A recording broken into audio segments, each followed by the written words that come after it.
Right.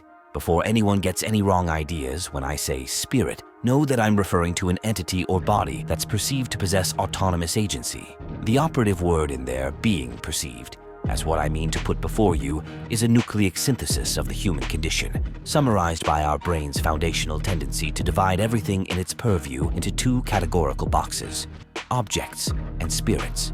It's been said that humans fear what we don't understand and hate what we can't control. This is true.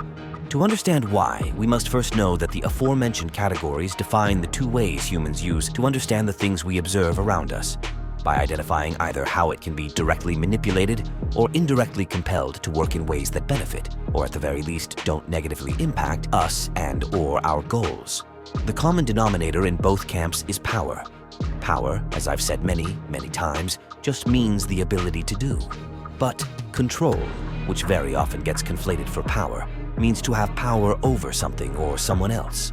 And as humans' whole survival strategy revolves around manipulation of our surroundings and environment, which includes each other, to create a relative safe zone in which to rear our young, our basest inclination is to work to move everything and everyone over from the red box into the blue box, as this would give us full conscious control over them, guaranteeing our success and security where they were concerned, thus freeing up our finite cognitive and bodily resources for use elsewhere. This is why people get so frustrated when a machine stops working as it should. Is it logical to get angry at your car or computer when they won't start? No. But the part of your monkey brain that regulates emotion doesn't know this because it lacks the circuits to tell the difference between a mechanical malfunction and a willful act of insubordination. As far as it's concerned, the car has moved back from the object to the spirit category, and it hates this because it can no longer assert direct, prime control over its actions, which equates to a loss of power and status. The consequence is that you start beating it like a disobedient slave, the goal being to physically intimidate it back into line. It doesn't work, of course. But like I said, your emotive drivers don't have the logical computing power to process this, and no amount of facts or evidence is ever going to change that. To my mind, this all quite neatly explains why people increasingly prefer interacting digitally over in-person gatherings, or why we've grown to prefer solitary or remote activities over direct or intimate ones. In short, it's more convenient. It's there when you want it and not when you don't. It's more controllable. Plus, it's all the good, satisfying parts of a relationship, and I don't just mean that in the romantic sense, and none of the bad, tedious, or annoying bits. Whether it be prawn, video games, social media, and now artificial chatbots and constructs like ChatGPT and AI girlfriends, all of these things share the common aim of optimizing, of maximizing the human experience, ostensibly providing us with all the satisfaction we're supposed to derive from things like sex, work, socializing, and relationships, without all of the menial drudgery and emotional hang-ups the original meatbag versions of those things come packaged with. But what the marketers and moguls conveniently leave out of their propaganda, likely because they're all too nearsighted and/or stupid to realize it themselves, is that the same capitalistic forces which spawn these new mega-industries are also systematically starving to death the real-world articles they're ripping off. Take the dating scene for a low-hanging example. On the one side, you've got feminism and social media convincing women that they can have their Prince Charming without having to be his Cinderella in exchange. While on the other, we have men who see a chance to obtain the fabled knightly or kingly status without having to undergo the perilous, and potentially lethal, hero's journey arc first. To be clear, I don't blame men or women for wanting what they do, if for no other reason than they didn't choose to be this way. It was all just pre-installed onto their evolutionary firmware millions of years before their births. Also, I'm not one of the brain-dead boomers who blames all the world's ills on the media just because it's the most reachable target. But I do blame society, and more particularly the greedy oligarchs pulling the strings at the top, for not merely enabling people's delirious fantasies for profit, but for even entertaining the idea of perfection as an attainable goal at all. Here's an unpopular opinion. Humans are animals. And just as with dogs or birds or monkeys, the human world turns on a dime of reward and punishment.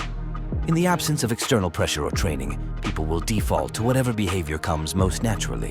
And as much as I loathe that the words are coming out of my mouth, Larry Fink was objectively correct when he said that if you want people to do things that conflict with their nature or interests, you either have to force or incentivize them. Now you'll notice that over in the spirits camp, there are no categories below the power status median. This is because, in order to be regarded as an independent agent, that is, something that cannot be outright controlled, but must be either placated or negotiated with, an entity must be at least an even match for the observer. Otherwise, they would simply take what they want while giving nothing of value back in exchange. This is how all relationships work. There is no room for karma or justice in nature. All that matters is what a given thing can or cannot do. Those who are overly sacrificial or empathetic tend to get preyed upon by the sociopaths who aren't, and as such, evolutionary selection has weeded those altruistic tendencies out of our genetic gardens. This is also why humans seem to be hardwired for religion. The gods are the abstract representations of the world's most colossal agents. Everything from the weather and seasons to space-time to even our own minds, bodies, and social systems. These things which act of their own accord, in accordance to their own internal sets of knowable laws, and which remain stubbornly beyond our capacity to fully control, no matter how advanced our understanding of them gets. And thus, we pay homage to them through various magic rituals, rites, and recitations in an effort to socially integrate with them, and so to hopefully negotiate a portion of their phenomenal cosmic power for ourselves.